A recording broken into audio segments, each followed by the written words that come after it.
बिस्मिल्लाहिर्रहमानिर्रहीम। अस्सलामुअलैकुम। आप देख रहे हैं नुमान खोखर यूट्यूब चैनल। किसी भी दोस्त को किसी भी शहर या गांव के मशहूर डॉन के बारे में मुकम्मल और दुरुस्त मालूमात हों और वो उस पर वीडियो बनवाना चाहे तो वो अपना व्हाट्सएप नंबर कमेंट में दे दें, मैं उनसे रब्ता कर लूँगा। तो आइए वीडियो शुरू करते हैं। डॉक्टर जवेद इकबाल उर्फ मंशा ढिल्लों कोट शेरा गुजरांवाला के रहने वाले थे। इनके वालिद हाजी शरीफ ढिल्लों की सियालकोट में 9 एकड़ ज़रई अराज़ी थी। डॉक्टर जवेद इकबाल उर्फ मंशा ढिल्लों की तारीख़ पैदाइश सन 1965 की है। ये सिर्फ 2 बहन भाई थे। हाजी शरीफ ढिल्लों अपने ख़ानदान के साथ सियालकोट से कोट शेरा गुजरांवाला में शिफ्ट हुए थे। डॉक्टर जवेद इकबाल उर्फ मंशा ढिल्लों ने तालीम गुजरांवाला से हासिल की, फिर मुकामी हस्पताल में मुलाजमत इख्तियार कर ली और बाद में कोट शेरा में क्लिनिक बनाया, जहां शहर से भी डॉक्टर आके बैठते थे। डॉक्टर जवेद इकबाल उर्फ मंशा ढिल्लों के मामू का सन 1985 में गांव में एक झगड़ा हुआ, जिसकी वजह डेरे पर ढोले और माहिया गाना था और साथ वाले डेरेदार जो कि मेहर बरादरी थी और इनकी 17 एकड़ ज़रई अराज़ी थी, उनसे झगड़ा हुआ, जिसमें छुरी लगने से मंशा ढिल्लों के मामू हादसाती तौर पर कत्ल हो गए, जिसका मेहर बरादरी पर कत्ल का पर्चा दर्ज हुआ और वो गिरफ्तार होकर जेल चले गए। इस हादसे के बाद डॉक्टर जवेद इकबाल उर्फ मंशा ढिल्लों ने अपना क्लिनिक कोट शेरा गुजरांवाला से जंडियाला शेर खान शेखुपुरा में शिफ्ट कर दिया और वहां चले गए। वक्त गुजरता रहा। इसी दौरान डॉक्टर जवेद इकबाल की जंडियाला शेर खान में लड़ाई हुई, जिसकी वजह से इनको जेल भेजा गया, जहां इनके मामू के कातिल पहले ही मौजूद थे, जो कि मेहर बरादरी से थे। उन्होंने डॉक्टर जवेद इकबाल उर्फ मंशा ढिल्लों को सख्त अल्फाज इस्तेमाल किए और तंज किया, जिसने डॉक्टर जवेद इकबाल की ज़िंदगी में अंधेरा कर दिया। किसी ने सच कहा है कि इंसान एक ऐसा जानवर है जिसका जहर उसकी ज़बान में होता है। जिसके बाद डॉक्टर जवेद इकबाल जेल से रिहा होने के बाद जुर्म की दुनिया में दाखिल हुआ। जेल में ही डॉक्टर की गुजरांवाला के एक मशहूर डॉन से मुलाकात हुई, जो कि विर्क बरादरी से था और इनकी दुश्मनी पहले ही चल रही थी। फिर डॉक्टर और उनकी दोस्ती गहरी हो गई। सन 1991 में डॉक्टर के दोस्त के भाई ने मुखालफिन पर कातलाना हमला किया, जिसमें कुछ अफराद कत्ल हो गए, जबकि डॉक्टर के दोस्त के भाई को भी गोलियां लगीं, जिस पर उनको गुजरांवाला अस्पताल लेकर जाया गया। डॉक्टर के उस विर्क दोस्त ने डॉक्टर जवेद इकबाल को भी बुलवाया कि मुझे खतरा है, अपने साथियों के हमरा आ जाओ, जिस पर डॉक्टर अपने चंद साथियों के हमरा गुजरांवाला सिविल अस्पताल पहुंच गया।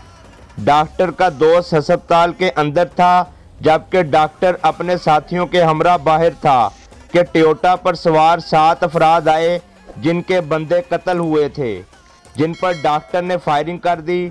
फायरिंग इस कदर शदीद थी कि 7 के 7 अफराद मौके पर ही कत्ल हो गए। इस तरह डॉक्टर जुर्म की दुनिया का मुसाफिर बन गया और इसका नाम पूरे गुजरांवाला में इन 7 इकट्ठे कत्लों की वजह से मशहूर हो गया। गुजरांवाला में इनको डॉक्टर, जबकि शेखुपुरा हाफजाबाद में मंशा ढिल्लों के नाम से पुकारा जाता था। इस खौफनाक वक़ूए के बाद डॉक्टर वापस गांव आ गया। शेखुपुरा में डॉक्टर ने अपने मामू के कातलों की 17 एकड़ ज़मीन पर कब्जा कर लिया, जबकि 7 कत्लों में विर्क बरादरी ने हाई लेवल में असर व रसूख इस्तेमाल करते हुए डॉक्टर को गिरफ्तार नहीं होने दिया। जंडियाला शेर खान शेखुपुरा में चौधरी सईद छीना के डॉक्टर जवेद इकबाल उर्फ मंशा ढिल्लों से बरादराना मरासम थे, जिनकी दुश्मनी राना महमूद अकबर खान और राना मसूद अकबर खान, जो कि 2 भाई थे और एक MNA जबकि दूसरे MPA थे, और उस वक्त मियां नवाज शरीफ जो कि वज़ीर आज़म थे, उनके बहुत करीबी थे। नहायत असर व रसूख वाला सियासी ख़ानदान है। चौधरी सईद छीना का साथ देने और कई वजूहात की वजह से MNA और MPA बरादरान की मुखालफत मंशा ढिल्लों से भी शुरू हो गई, जिसकी वजह से मंशा ढिल्लों पर मुख्तलिफ नौयत के मुकदमात दर्ज हो गए और फरार की एक कोशिश में पुलिस ने मंशा ढिल्लों को रोकने की कोशिश की तो उसने 2 पुलिस एहलकारों को अपनी कार के नीचे कुचल दिया, जिससे वो शहीद हो गए। इस तरह 9 कत्लों के पर्चे मंशा ढिल्लों पर दर्ज हो चुके थे। बाद में वो गिरफ्तार हो गया और जेल भेज दिया गया। असर व रसूख की बिना पर 4 साल बाद मंशा ढिल्लों जेल से रिहा हो गया और इनकी MNA और MPA बरादरान से दुश्मनी तूल पकड़ गई और उसमें शिद्दत आ गई, जबकि मंशा ढिल्लों के मामू के कातिल रिहाई के बाद गांव छोड़ गए। डॉक्टर जवेद इकबाल उर्फ मंशा ढिल्लों ने राना महमूद अकबर खान और राना मसूद अकबर खान दोनों भाइयों के कत्ल की मंसूबाबंदी शुरू कर दी और सन 1998 में दोनों भाइयों को 3 दिन पहले फ़ोन किया कि तैयार रहो, मैं आ रहा हूं, और फिर एक दिन अपने साथियों के हमरा उनके डेरे पर हमला किया। हमले से पहले वापडा एहलकारों के ज़रिए पूरे गांव की बिजली मुनक़ता कर दी गई। हमला किया गया जो इस कदर शदीद था कि दोनों भाइयों समेत 7 अफराद कत्ल हुए और जाते हुए मंशा ढिल्लों डेरे के तय खाने से सारा असलहा भी ले गया। उस वक्त के मौजूदा MNA और MPA का कत्ल बहुत बड़ा वाक़या था, जिनके जनाजे में आला सियासी क़यादत ने शिरकत की और डॉक्टर जवेद इकबाल उर्फ मंशा ढिल्लों की फौरी गिरफ्तारी का ऐलान किया और 10 लाख रुपए उसके सर की कीमत मुकर्रर कर दी गई। डॉक्टर के बारे में मशहूर था कि प्लानिंग और वकूए का पक्का है, जहां हमला करता है बंदे कत्ल करके ही आता है।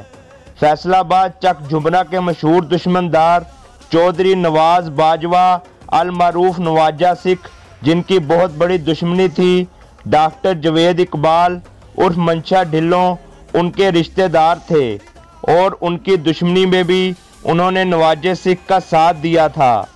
गुजरांवाला के मशहूर चौधरी हुमायूं खालिद से भी मंशा ढिल्लों के मरासम थे, जबकि गुजरांवाला के नन्नू गुराए से इनकी अजीजदारी थी। डॉक्टर जवेद इकबाल उर्फ मंशा ढिल्लों के गांव में मौजूद होते हुए इर्द गिर्द के देहातों में भी चोरी और डकैती की वारदातें नहीं होती थीं। MNA और MPA बरादरान समेत 7 कत्लों में मंशा ढिल्लों फरार नहीं हुआ और अपने गांव में ही रहा। सन 1998 में ही 3 अजला की पुलिस ने पूरे गांव को घेर लिया और इनमें फायरिंग हुई, जिसमें डॉक्टर जवेद इकबाल और उनका एक साथी हलाक हुए और पुलिस 3 घंटों तक लाश के करीब नहीं गई, जिसकी वजह मंशा ढिल्लों का खौफ और दहशत थी। बाद में उनके ख़ानदान वालों की मुखालफीन से सुलह हो गई थी। अल्लाह ताला तमाम मरहूमीन की मग़फ़िरत फरमाए और हमें हदायत नसीब करे, आमीन। चुदराहट, ताकत का नशा, सियासी अदावतें, ख़ानदानी रंजिशें और अना ऐसे अनासर हैं जो इंसान से उसकी समझ बूझ छीन लेते हैं। इंसान की अना वो चीज़ है जिससे वो बड़ी से बड़ी दुश्मनी में भी कूद पड़ता है। वो ये चीज़ भूल जाता है कि उसकी अना उसकी आने वाली नस्लों को किस अजाब में मुब्तला कर देंगी। ये दुश्मनियाँ जिसमें कई अफराद कत्ल हो जाते हैं, बाद में उनके ख़ानदानों का जो हाल होता है ये सिर्फ वही जान सकते हैं जो इसमें से गुज़रते हैं।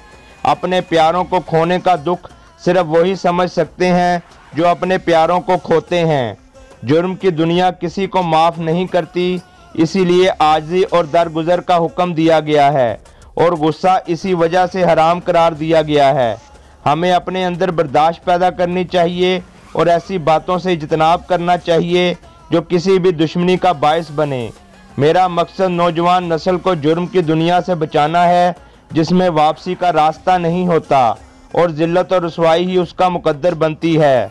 हमारा मुआशरा ऐसी बेशुमार दर्द भरी दास्तानों से भरा पड़ा है जिसमें दुश्मनियों की वजह से खानदानों के खानदान उजड़ चुके हैं, जिनमें से बहुत से लोग कत्ल जबकि कातलों से जेलें भरी पड़ी हैं।